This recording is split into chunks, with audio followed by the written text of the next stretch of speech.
ఇండస్ట్రీలో చాలా మంది హీరోలు 2 ఏళ్లకు ఒక సినిమాతో కనిపిస్తుంటారు. కానీ ప్రభాస్ మాత్రం అలా కాదు. ఏడాదికి 2-3 సినిమాలు దింపుతున్నాడు. మళ్ళీ చేసేవి చిన్న సినిమాలా?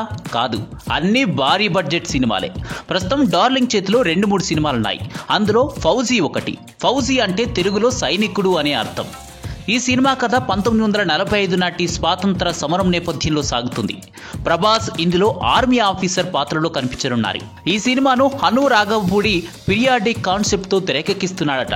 హను రాఘవపూడి ఈ సినిమాలో ప్రభాస్ ను నెక్స్ట్ లెవెల్లో చూపించబోతున్నాడని సినీ సర్కిల్స్ లో వినిపిస్తున్న సమాచారం. ఈ సినిమాలో హీరోయిన్ గా ఇమాన్ బి నటిస్తుంది. ఇక ఇదిలా ఉంటే ఈ సినిమాకు సంబంధించిన ఓ క్రేజీ అప్డేట్ వచ్చింది. అదేంటంటే ఈ సినిమాలో ప్రభాస్ పాత్ర చనిపోతుందట. హను రాఘవపూడి లాస్ట్ మూవీ సీతారామంలో కూడా హీరో క్యారెక్టర్ చనిపోతుంది. నిజానికి అదే ఒక హై ఎమోషన్ క్యారీ చేసింది. ఇప్పుడు ప్రభాస్ తో కూడా అదే ఫార్ములాను రిపీట్ చేస్తున్నట్లు తెలుస్తుంది. సరిగ్గా 20 ఏళ్ల కిందట కృష్ణవంశీ దర్శకత్వంలో చక్రం సినిమాలో కూడా ప్రభాస్ చనిపోయాడు. అయితే ఆ సినిమా డిజాస్టర్ అయింది.